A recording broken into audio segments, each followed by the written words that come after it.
Tout près rugit l'Etna, aux éboulis effrayants. Parfois, il éclate en lançant vers le ciel un nuage noir, fumé de poix tourbillonnante et de cendres incandescentes, soulevant des boules de feu qui vont lécher les astres. Parfois aussi, il crache et projette des rocs et des entailles qu'il arrache à la montagne. En gémissant, il accumule dans les airs des laves en fusion et bouillonne au plus profond de la terre.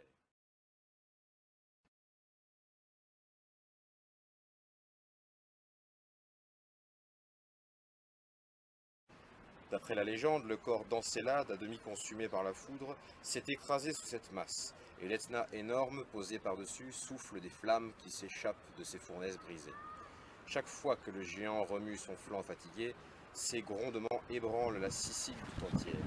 Le ciel se couvre d'un voile de fumée. Première fois que j'ai dormi dans un petit village sur les pentes de l'Etna, j'étais surprise par le rapport très étroit qui existe entre le volcan et les citoyens de Catane. J'étais chez une amie et pendant la nuit, je me suis réveillée, surprise par le bruit produit par l'Etna. J'étais terrifiée, je lui ai demandé mais qu'est-ce que c'est ça, il y a des bombes ou quoi? Et il m'a dit ne t'inquiète pas, il s'agit seulement du volcan qui respire. En fait, le rapport que les gens de Catane, que les citoyens de Catane ont avec l'Etna, c'est un rapport presque familière. Il s'agit d'un membre quelque part de la famille. Les Phéniciens auraient ainsi dénommé le volcan lors de leur arrivée en Sicile au 8e siècle avant Jésus-Christ, bien avant l'apparition de la langue latine. Dans tous les cas, ce qui caractérise cette montagne, pour les anciens, est bien sûr sa capacité, en apparence surnaturelle, à cracher du feu, comme ils le disaient eux-mêmes. On trouve dans la mythologie gréco-romaine une explication univoque de l'activité volcanique de l'Etna. Avant l'arrivée des hommes sur Terre eut lieu une terrible guerre pour la domination du monde entre, d'une part, les Titans, un groupe de divinités géantes et monstrueuses, et d'autre part, les dieux de l'Olympe, menés par Zeus, futurs vainqueurs de ce conflit. C'est le géant Encelade qui serait à l'origine de l'activité volcanique de l'Etna. Combattant aux côtés d'Athéna, il aurait tenté de déserter le champ de bataille, à la suite de quoi celle-ci, pour le punir, le blesse de sa lance et l'enterre sous le mont Etna, alors une simple montagne. C'est ce que nous relate Virgile dans l'Énéide. On lit dans d'autres récits antiques que c'est Typhon et non Encelade qui auraient été enterrés vivants sous le volcan, mais l'explication du phénomène volcanique reste fondamentalement la même. En parallèle de ces légendes, il existait des tentatives d'explication plus rationnelles. À vrai dire, la grande majorité des savants antiques se sont un jour posé la question de l'origine des phénomènes volcaniques. C'est Aristote qui, le premier, tente d'expliquer l'origine de ce feu souterrain. Il serait dû à la chaleur provoquée par le frottement des vents lorsqu'ils s'engouffrent sous la terre, dans des failles ou des brèches présentes à la surface. Le poète et scientifique romain Lucrèce fait sur ce point fausse route. Il reprend plus ou moins l'explication d'Aristote et considère que l'Etna est une montagne entièrement creuse dans laquelle s'engouffreraient les vents marins. Ceux-ci secoueraient alors la montagne et feraient fondre, par frottement, le granit contenu en son sein, granit qui ressortirait du sommet sous forme de lave. Malgré la grande imprécision minéralogique de Lucrèce, qui considère que l'Etna est fait tout entier de cavernes de granit, il est le premier à analyser la lave comme de la roche fondue. Le dernier scientifique ancien à avoir jeté les bases de la volcanologie moderne est le romain Pline l'Ancien. Ses études sur le volcanisme se sont appuyées non pas sur l'Etna, mais sur le Vésuve, près duquel il avait une maison de campagne. Il est le premier à avoir systématisé le lien entre séisme et éruption volcanique, puisqu'il note que, en général, un ou plusieurs tremblements de terre précèdent l'éruption. Par la suite, l'Etna a continué d'être vu comme les portes de l'enfer, comme en témoignent les représentations qu'on pouvait en faire sur les cartes du Moyen-Âge. Intéressons-nous à la vision de l'Etna à une autre époque, du XVIe siècle à nos jours. Nous sommes ici dans le monastère des Bénédictins, le deuxième plus grand d'Europe, qui a été en partie détruit par cette coulée de lave datant de 1669. Nous allons utiliser les cartes, qui peuvent paraître être un moyen de représentation relativement objectif, et pourtant, elles nous montrent une vision changeante du volcan. Jusqu'en 1800, le volcan est représenté en éruption sur quasiment toutes les cartes de Sicile, ce qui montre qu'il est un élément indissociable de l'île. Regardez cette carte marine, appelée Portulan, datant du XVIe siècle. On peut penser que l'Etna se trouve au centre d'une rose des vents, et ses coulées de lave indiquent les points cardinaux. C'est un phare, un repère central de la Méditerranée. Plus tard, au XVIIe siècle, il est généralement représenté avec des flammes au sommet, comme s'il abritait une fournaise. Au Moyen-Âge, la croyance que les volcans brûlent et crachent des flammes est assez répandue, même parmi les scientifiques. Ainsi, le physicien, égyptologue et médecin Kircher écrit au XVIIe siècle à propos du Vésuve: Quand je parvins finalement au cratère, ce fut très dur à supporter. Le sommet entier était parcouru de flammes, tandis que le soufre brûlant et le bitume produisaient des vapeurs insupportables. C'était l'enfer. Seuls les démons manquaient pour compléter le tableau. On retrouve la même idée dans l'encyclopédie de Diderot et d'Alembert. On appelle volcan des montagnes brûlantes et qui jettent du feu, des flammes, de la fumée, des cendres chaudes, avec plus ou moins de violence et en quantité plus ou moins grande. Le mont Balalouanoum dans l'île de Sumatra jette des flammes et de la fumée, de même que le mont Etna. L'éruption de 1669 est une des plus importantes de l'histoire de l'Etna, comme le montre ce plan. Une bouche s'est ouverte sur le flanc sud-est de l'Etna, d'où une coulée de lave est sortie. Ce plan peut presque être qualifié de description scientifique de l'éruption. Nuées ardentes, bombes, voiles de fumée en altitude, coulées de lave. En quelques mois, cette coulée a traversé une partie de la ville de Catane jusqu'à la mer.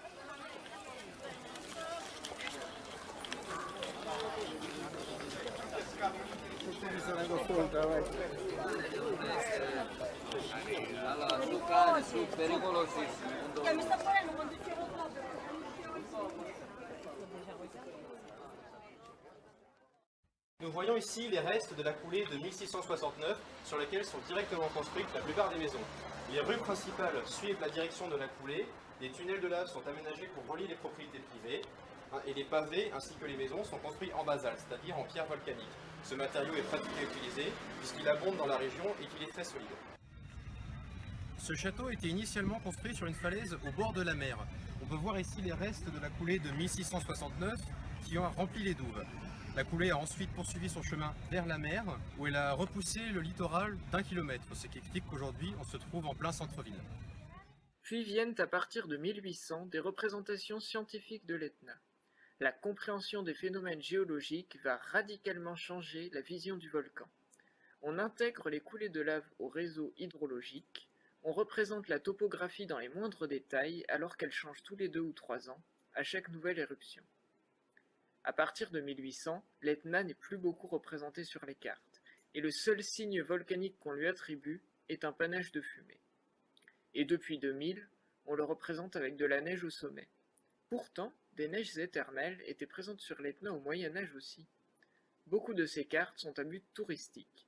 L'Etna ne fait plus aussi peur qu'avant, et on cherche à le mettre en valeur pour attirer du monde sur ses flancs, alors même que les risques liés à une éruption ne cessent de croître avec l'augmentation de la population et des infrastructures en contrebas.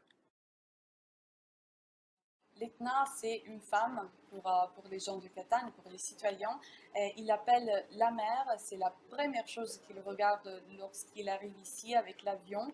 C'est la première chose dont il sent le manque lorsqu'il se trouve à l'étranger. Et bon, c'est vraiment une partie de la famille. C'est quelque chose qui détruit d'une part, mais qui permet la reconstruction d'une autre part et qui donne de la nourriture, pas seulement au point de vue physique, avec la fertilisation, on peut dire, du terrain, mais aussi au point de vue mental.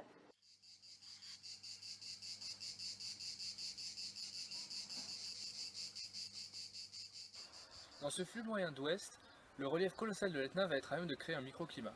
Tout d'abord, sur la montagne même, le gradient thermique de 7 degrés par 1000 mètres va faire que quand il fait 30 degrés à Catane, il fait à peine une dizaine de degrés au sommet de la montagne. Ensuite, les vents devant contourner la montagne, car il n'y a rien pour l'abriter du fait de sa hauteur, vont devoir accélérer au sommet de l'Etna et créer des vents très forts sur le cratère. Ainsi, au sommet de la montagne, il fait une température ressentie proche de 0 degré. Pas de surprise donc à ce que l'Etna se pare d'un beau manteau neigeux en hiver avec des chutes de neige pouvant atteindre le mètre d'épaisseur à 2000 mètres d'altitude. En effet, les masses d'air devant s'élever pour contourner le relief, cela provoque des précipitations accrues. Mais en fait, pourquoi il pleut quand l'air passe au-dessus d'une montagne? L'effet de feu se produit au-dessus d'une montagne ou d'une chaîne de montagnes. L'air qui arrive lorsqu'on a un vent dominant est obligé de contourner la montagne en passant au-dessus. Lorsqu'il monte, l'air refroidit par décompression. Alors il se condense, puisque comme quand on sort une bouteille du frigo qui est froide et que des gouttelettes se forment à l'extérieur de cette bouteille, le refroidissement provoque une condensation de l'eau qui peut précipiter et s'évaporer dans les basses couches de l'atmosphère. Ceci refroidit l'atmosphère et il fait froid sur le versant auvent de la montagne. Lorsque l'air arrive au sommet, il est déchargé de son humidité et en redescendant se réchauffe par compression. De l'autre côté de la montagne, il fait beau et chaud et la différence de température peut être de 10 degrés. Lorsque l'air est moins chargé en humidité, on a juste un petit nuage qui se forme au sommet de la montagne qui s'appelle un nuage lenticulaire. Dans le cas de l'Etna, c'est un peu différent. Les vents dominants sont d'ouest et on a la mer Méditerranée à l'est du volcan. De temps en temps, on peut avoir un rouleau de recirculation de fluide derrière la montagne. À ce moment-là, l'air sec qui passe au-dessus de la Méditerranée provoque de l'évaporation et, à nouveau chargé en humidité, en remontant sur la pente est, il peut provoquer des précipitations, si bien que les deux versants de l'Etna sont régulièrement arrosés. La recirculation derrière la montagne va être favorisée par la présence de la vallée d'Elbov, ce qui se voit assez bien en été par des remontées thermiques de nuages sur le flanc est de l'Etna. Cela explique aussi pourquoi les terres de l'Etna ont toujours été bien arrosées et ont toujours attiré des populations à ses pieds.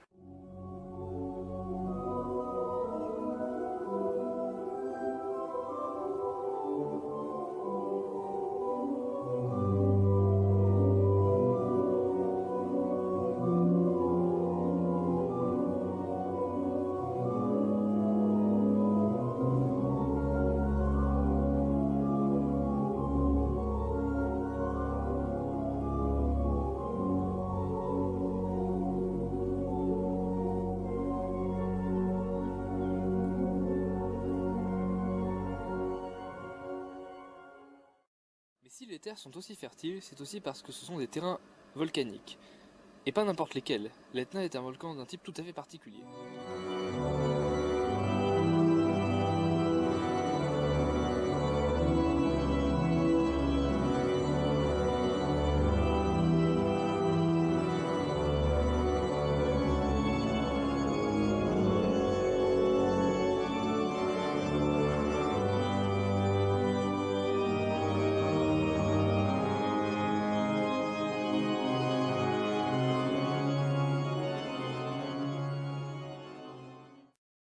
On distingue trois grands types de dynamisme éruptif en fonction de la nature physique des produits émis lors de l'éruption.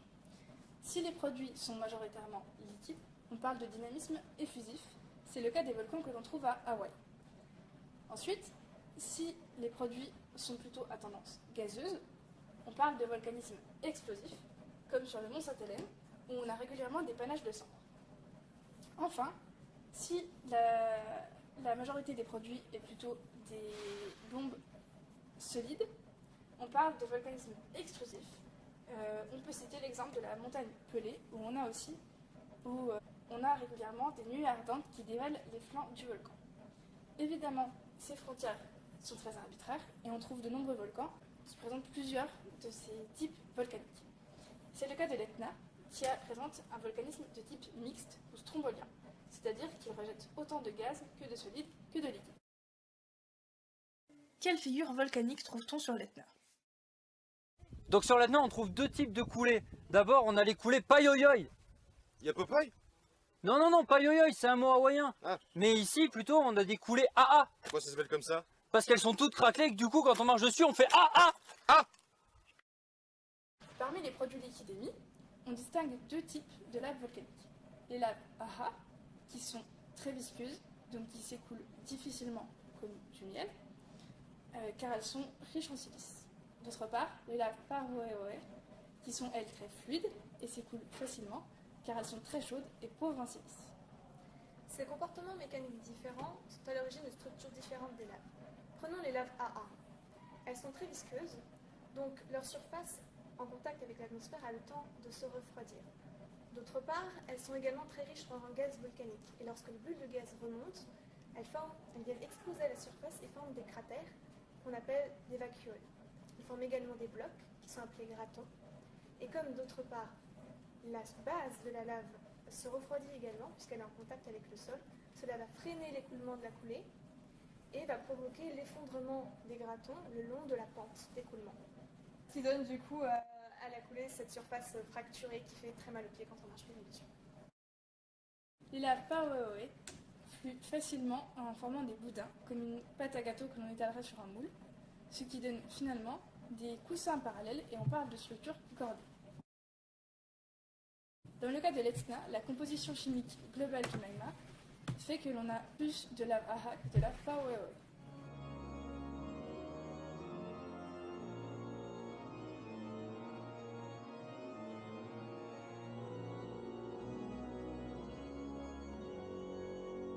Mais le volcan n'a pas que des rejets solides et liquides.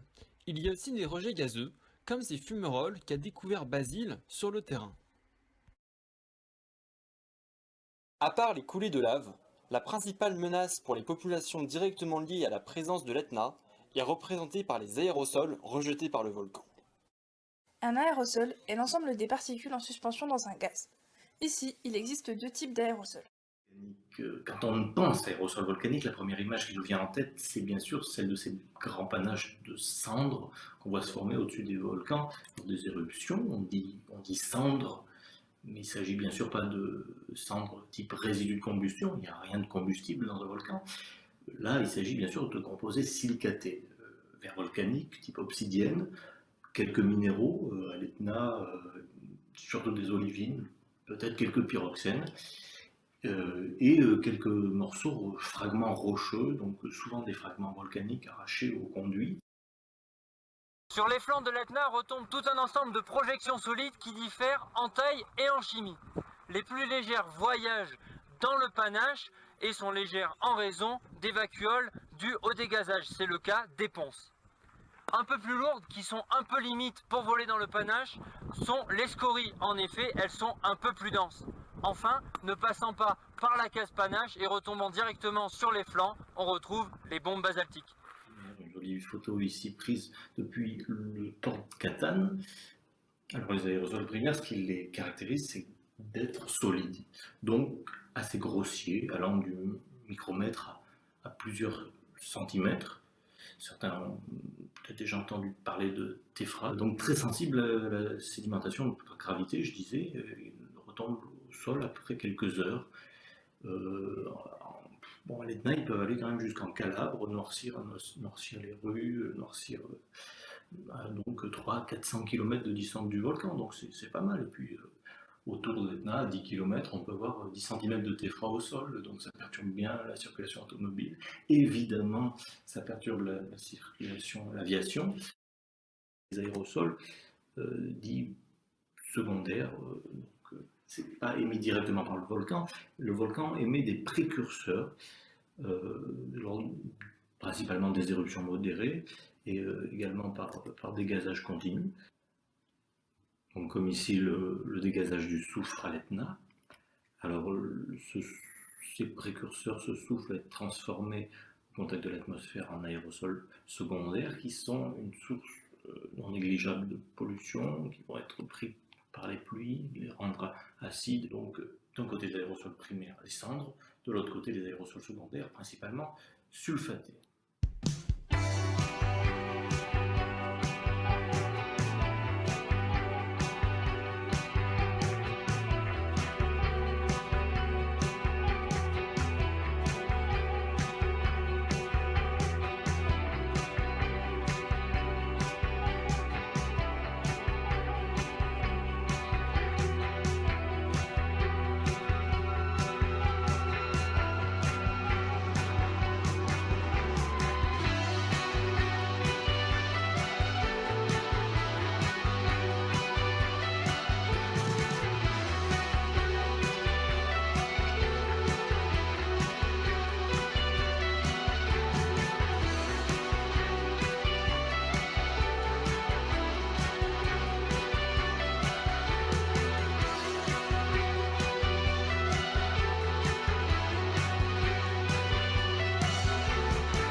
Nous sommes à Pizzénéry, sur le flanc nord de l'Etna, à presque 3000 mètres d'altitude, proche des cratères sommitaux. La circulation générale en Méditerranée est d'ouest vers l'est, ce qui n'est pas surprenant à cette latitude. Et le vent s'engouffrant entre l'Afrique et l'Italie provoque un flux relativement constant d'ouest-nord-ouest qui transporte les aérosols sur le bassin oriental de la Méditerranée. Tout commence avec l'émission des précurseurs par le volcan. Une fois dans la stratosphère, ce précurseur peut se mouvoir un certain temps avant de subir une oxydation photochimique en présence d'OH gazeux qui en fera de l'acide sulfurique. Tadam! Cet acide sulfurique nucléé alors autour de poussière pour former des agrégats de molécules, on parle dès lors d'embryons d'aérosols. D'autres molécules vont ensuite pouvoir venir condenser sur ces noyaux, formant des gouttelettes de plus en plus importantes. Les aérosols sont souvent transportés vers le bassin oriental de la Méditerranée et la Grèce. Parfois, lorsque la circulation des vents change, on les observe au sud d'autres îles comme Pantelleria ou Lampedusa. Outre les impacts économiques et logistiques énormes des éruptions stratosphériques, telles que celle de l'Eyjafjallajökull il y a quelques années, la pollution atmosphérique, bien sûr, que ça peut causer, les maladies que ça engendre, les aérosols stratosphériques ont pour impact majeur qu'ils sont le meilleur candidat pour contrebalancer aujourd'hui le réchauffement climatique grâce à leur albédo très fort. D'où l'importance de les prendre en compte dans les modèles de forçage climatique, ce qui n'est pas toujours le cas selon les modèles du GIEC. Pour comprendre l'effet des aérosols de l'Etna, intéressons-nous tout d'abord au bilan radiatif de la Terre. Dans cet exemple, sans atmosphère ni panache, le rayonnement visible produit par le Soleil est compensé par le rayonnement infrarouge émis vers l'espace et provenant de la Terre. Dans la réalité, il peut se produire un panache volcanique lors d'une éruption d'un volcan comme l'Etna, et le bilan radiatif que nous avons vu précédemment s'en retrouve modifié.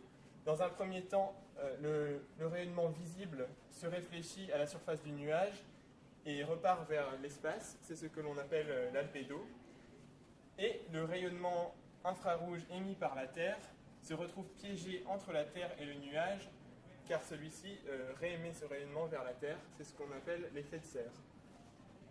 En réalité, ce qu'il se passe, c'est qu'il y a une atmosphère, c'est-à-dire une couche de gaz qui sépare la Terre de l'espace et qui joue le même rôle que le panache volcanique que nous avons vu à présent. Dans ce contexte, une équipe scientifique va ainsi observer les aérosols de l'Etna dans le Péloponnèse grec, à pratiquement 500 km du volcan. Bon, je m'intéresse à la radioactivité des gaz volcaniques. Donc, les gaz volcaniques sont très enrichis en éléments radioactifs descendants de l'uranium, puisqu'il y a beaucoup d'uranium dans les magmas, il y a beaucoup d'uranium dans la Terre. Donc quand les magmas perdent leurs éléments volatiles, ils en perdent certains qui sont radioactifs. Et donc, ils se retrouvent dans les panaches. Donc, par exemple, le polonium 210, dont on entend assez régulièrement parler. Donc le polonium, c'est un métal, donc en fait, il n'est pas présent comme gaz dans le panache. Il va se fixer sur des petites particules de poussière ou des petites gouttelettes liquides qui composent le panache et qui, notamment, peuvent lui donner cette couleur blanche quand il s'agit de gouttelettes d'eau. Donc pour les prélever, et pour pouvoir ensuite mesurer ces éléments, ces isotopes radioactifs, eh bien, il faut prélever cette poussière, prélever ces petites matières. Donc pour cela, eh bien, on utilise un système très simple, on filtre le panache. On utilise un aspirateur de voiture, alimenté par une batterie de voiture, c'est un système très rudimentaire. Et donc on vient aspirer le panache à travers le filtre, les petites particules de poussière ou les gouttelettes liquides viennent se fixer à l'intérieur du filtre, le gaz continue, passe par derrière, et donc à la fin on récupère un filtre imprégné de cette radioactivité qu'on va pouvoir analyser au laboratoire.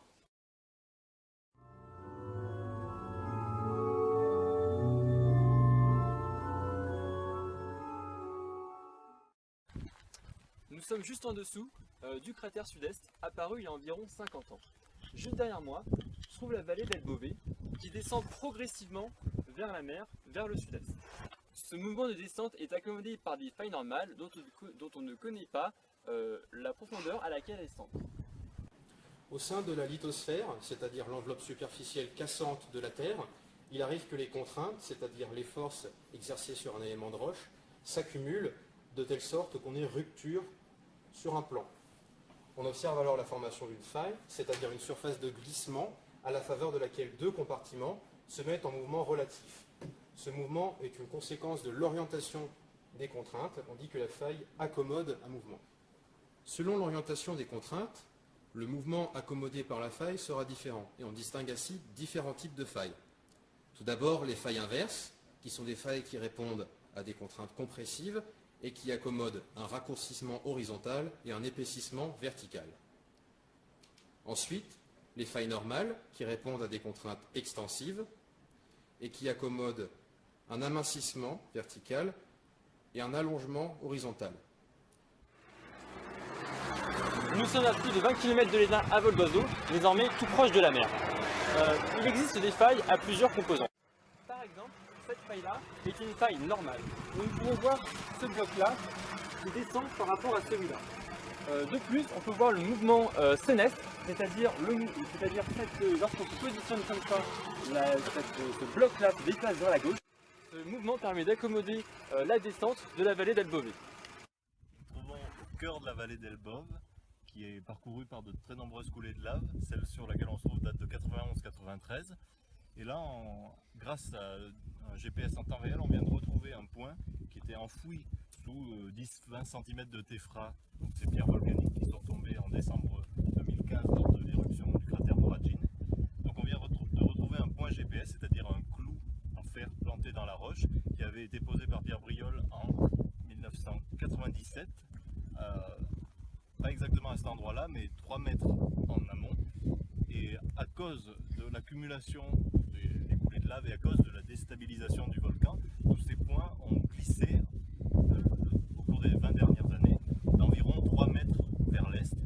Et donc en les remesurant aujourd'hui, on peut avoir exactement connaître l'ampleur de ce déplacement vers l'est.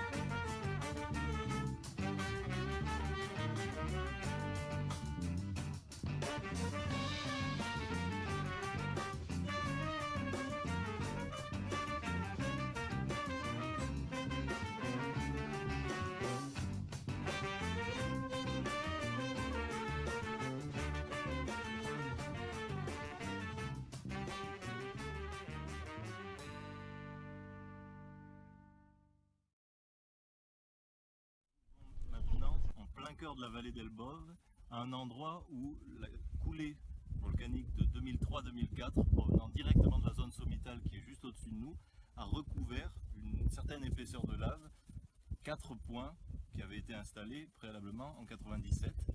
Et on vient de remesurer ces 4 points avec le GPS temps réel et de constater que la coulée de lave a des épaisseurs qui varient mais visiblement grandissent depuis 10 mètres sur le bord de la coulée là-bas, à peu près 400 mètres de nous, à 40 mètres juste en dessous de l'endroit où je me trouve.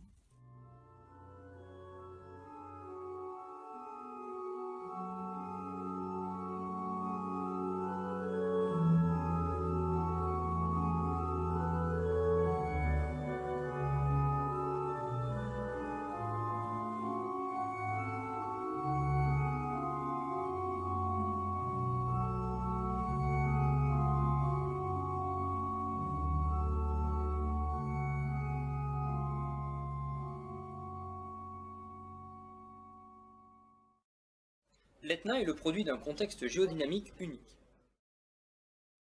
Parlons de la convection mantélique, et pour cela, prenons un modèle simple. Une casserole d'eau dans laquelle vous faites cuire vos pâtes. Eh bien, en dessous, il y a une plaque chauffante et au-dessus, de l'air frais.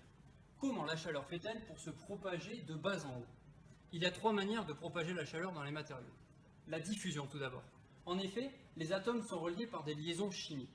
Ces liaisons vibrent et c'est une manière de propager l'énergie, donc la chaleur. La convection, ensuite. Au contact d'une zone chaude, la parcelle d'eau va se dilater et ainsi devenir plus légère que son environnement, ce qui la fait remonter par force d'Archimède. Inversement, au contact d'une zone froide, la parcelle d'eau va se contracter et donc descendre par la force d'Archimède. Une troisième manière de propager l'énergie est la radiation, c'est-à-dire émettre des ondes comme le fait le Soleil. Mais ça ne nous concerne pas ici. Mais quand est-ce qu'on va avoir de la diffusion ou de la convection? Eh bien, il y aura de la convection quand la force d'Archimède sera favorisée, c'est-à-dire quand il y aura une grande différence de densité entre les parcelles chaudes et les parcelles froides. De la même manière, avoir un grand volume afin de créer de grands espaces pour la convection favorise cette dernière. A l'inverse, une grande viscosité du matériau, c'est-à-dire une incapacité à s'écouler, pensez par exemple à du miel que vous aurez du mal à faire s'écouler en passant avec votre cuillère, ou même à une roche, ou une autre manière d'augmenter la diffusion est d'augmenter ce qu'on appelle le coefficient de diffusion, c'est-à-dire la capacité d'un matériau à diffuser l'énergie. C'est-à-dire par exemple, prenez du métal, mettez-le au soleil, et bien vous verrez qu'il capte très rapidement la chaleur. Il aura un grand coefficient de diffusion. A l'inverse, une roche est un bon isolant thermique et donc par conséquent aura un coefficient de diffusion faible. Revenons à notre casserole. Eh bien, en raison des paramètres invoqués précédemment, nous aurons des zones de diffusion appelées couches limites aux extrémités, c'est-à-dire au contact des zones froides et des zones chaudes, et au centre, nous aurons ce qu'on appelle une cellule de convection. Vous venez donc de voir ce qu'est une cellule de convection. La partie descendante de la cellule de convection est ce qu'on appelle une zone de subduction. On a donc une plaque tectonique qui passe sous une autre. Dans le cas de l'Etna, la plaque qui plonge est la plaque africaine, et la plaque qui passe au-dessus est la plaque européenne. Lors du plongement de la plaque, les roches se réchauffent et l'eau qu'elles contiennent va se dégager et favoriser la fusion partielle des roches du manteau. Celles-ci vont remonter à la surface sous forme de magma et ressortir grâce à la formation de volcans. Ici, ces volcans se trouvent sur les îles éoliennes. Le cas de l'Etna est tout à fait particulier. Il s'agit d'une curiosité géologique, car il se trouve juste ici. Nous sommes ici sur les flancs de l'Etna, sur notre gauche, et nous surplombons la ville de Catane et la mer Ionienne. L'hypothèse actuelle la plus vraisemblable pour expliquer le volcanisme de l'Etna est la suivante. La partie océanique de la plaque qui plonge est composée de roches lourdes, car froides et vieilles, et plonge donc avec un angle important, sous son poids.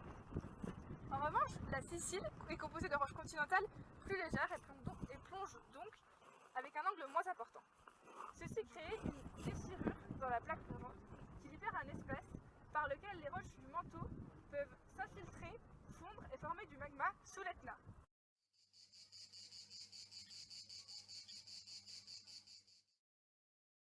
En plus des risques liés aux coulées de lave, il existe également des risques liés aux retombées de cendres pendant l'éruption.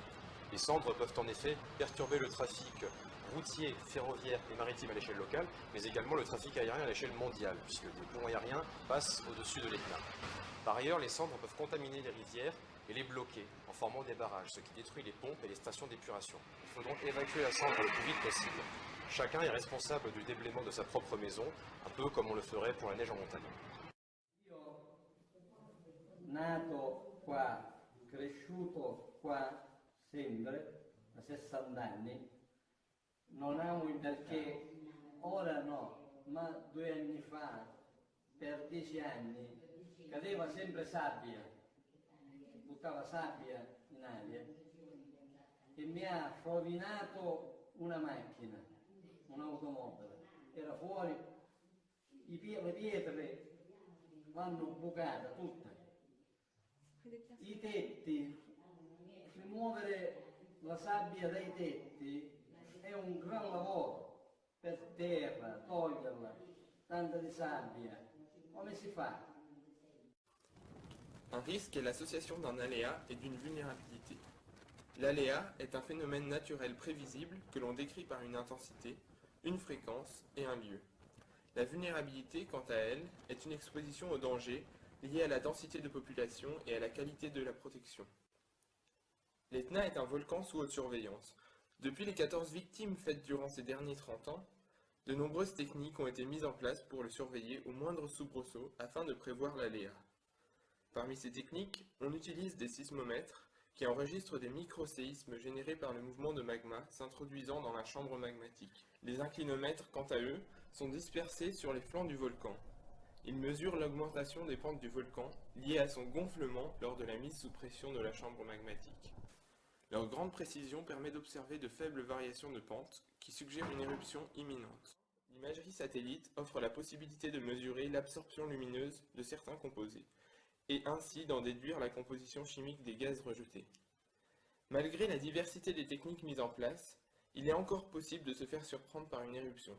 C'est le cas de l'éruption de décembre 2015 qui n'a été prévue que 30 minutes à l'avance.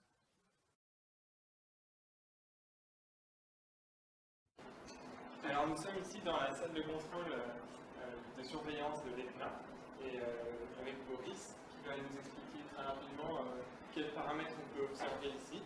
Une des choses qui nous intéresse, c'est de surveiller l'ETNA. Donc il y a plusieurs paramètres et outils de contrôle comme les sismomètres. Donc ici on a des signaux sismiques, donc ça c'est des sismogrammes, des stations qui se trouvent au sommet de l'ETNA, sur les flancs de l'ETNA et dans d'autres zones de la Sicile. Donc ça c'est un des paramètres qu'on observe dans l'activité sismique. Et l'autre paramètre c'est le phénomène visible, mais aussi thermique. Donc on a des télécaméras qui transmettent en direct des vidéos streaming visibles et thermiques. Et les deux sont liés à des systèmes d'alerte automatique ici dedans, qui nous aident à reconnaître qu'il se passe quelque chose, car s'il se passe quelque chose, il faut communiquer très rapidement. Il existe plusieurs niveaux d'alerte.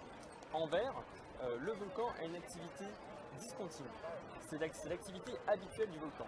Les touristes peuvent monter au sommet accompagnés d'un guide. Ensuite, il y a le niveau jaune.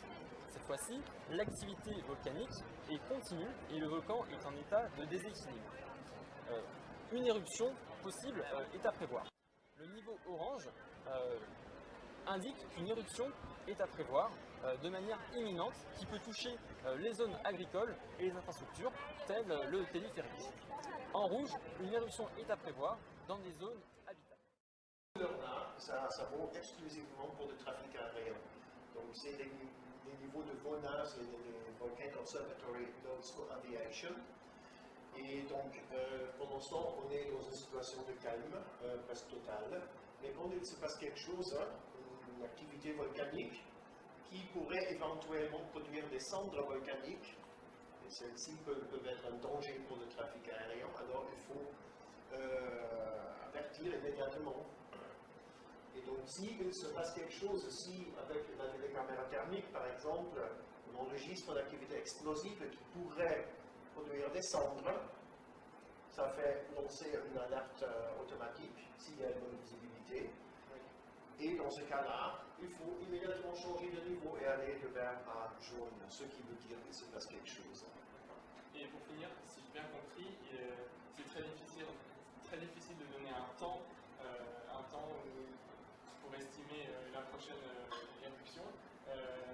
Quelle était la dernière éruption et comment vous avez pu prévoir Alors, effectivement, quand l'ETNA ne nous donne pas des signaux indicatifs d'une éruption imminente, il y a très peu qu'on peut dire. On peut dire statistiquement, l'ETNA a fait des éruptions chaque toute année.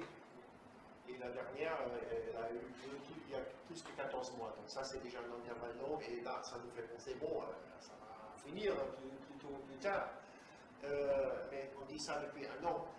Et pendant que l'ETNA nous a parfois donné des signaux qui semblaient, mais à la fin, l'ETNA a décidé différemment. Et pour l'instant, il n'y a pas d'éruption.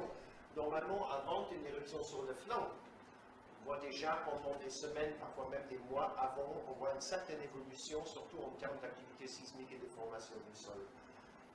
Ce qu'on n'a pas pour l'instant. Avant une éruption au sommet de l'ETNA, les phénomènes peuvent évoluer extrêmement rapidement. Il est théoriquement possible que là, maintenant, il n'y a rien et dans une demi-heure, il y a une grande fontaine de lave. La dernière éruption de l'ETNA, le 27 avril de l'année dernière, j'étais assis là, c'était la nuit, on était sur jaune et on était monté sur orange là. Et le matin, on voyait avec les télécaméras qu'il y avait effectivement un panache sur l'ETNA, mais c'était la nuit, donc on voyait rouge et noir, mais on ne voyait pas ce que c'était ce panache.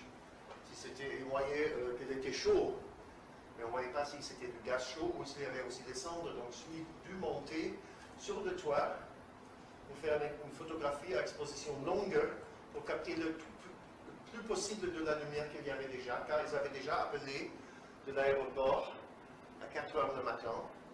Disons, bon, on va commencer avec les opérations, comment est la situation, est-ce qu'il y a des cendres? Et donc là, je suis monté et j'ai effectivement vu dans ma photographie qu'il y avait un gros panache de cendres. C'est pour ça qu'on a toujours la surveillance 24 heures sur 24, chaque jour.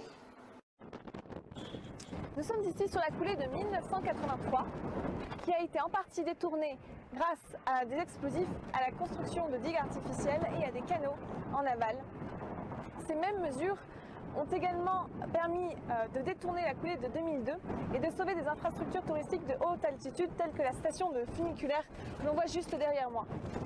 Si les coulées de lave menacent les centres de population, la garde civile a la responsabilité de faire évacuer les habitants.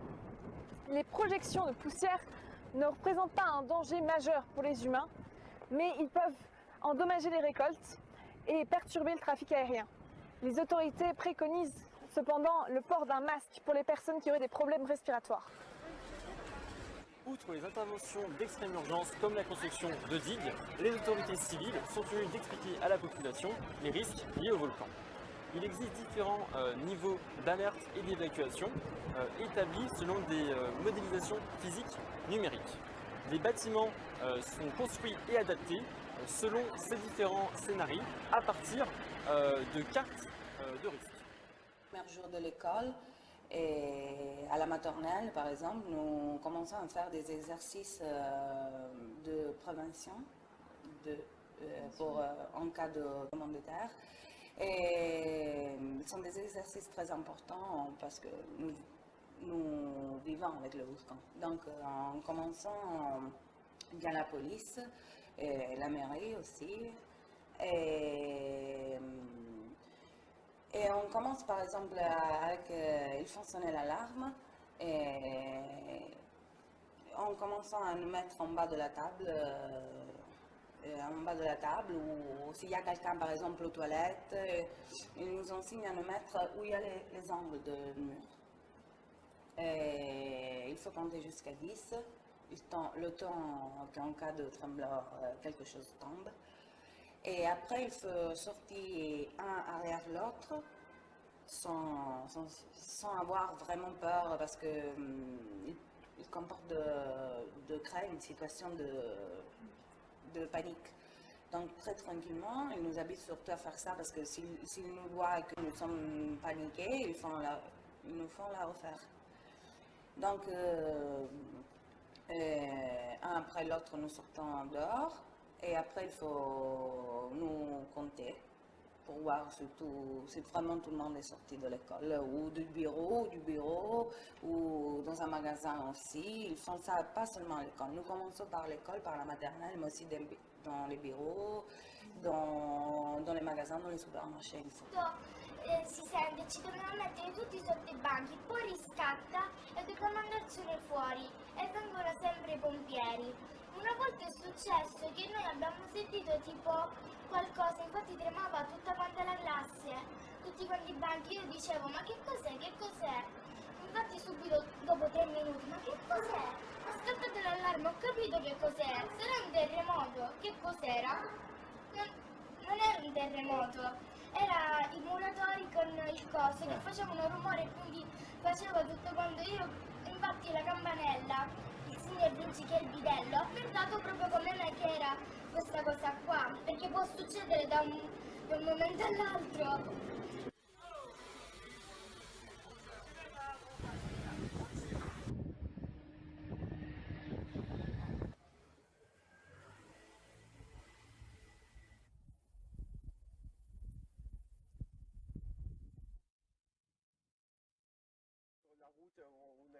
Quand on est descendu vers la gîte où on s'est arrêté, on voyait beaucoup de sapins qui désormais ils ont un âge de 10 ans et plus. Et ça je trouve très fascinant de voir comme la nature gère Ce qui pour nous c'est de la destruction et la dévastation, en réalité c'est simplement la création cyclique.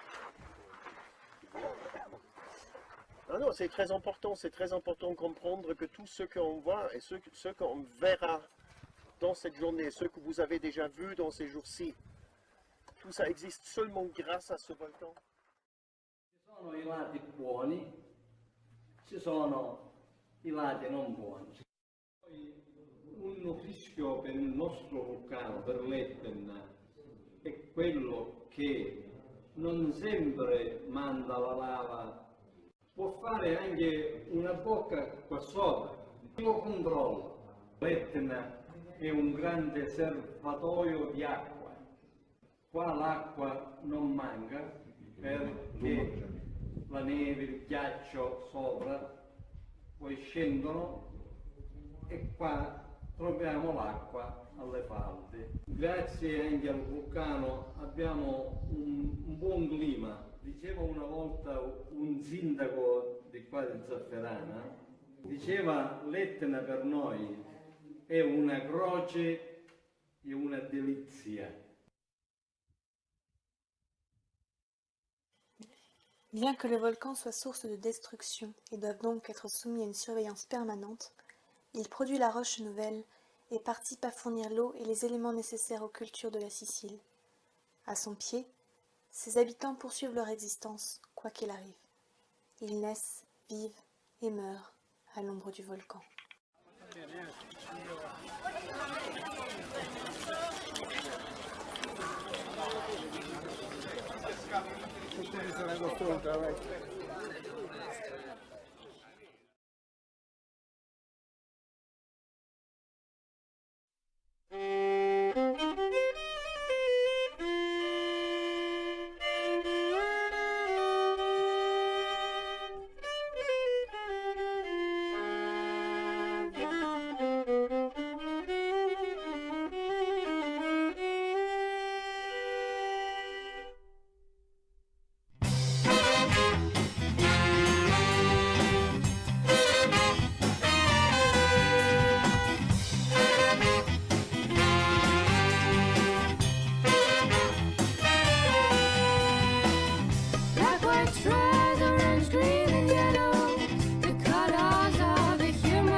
Swimming in his ocean of tears.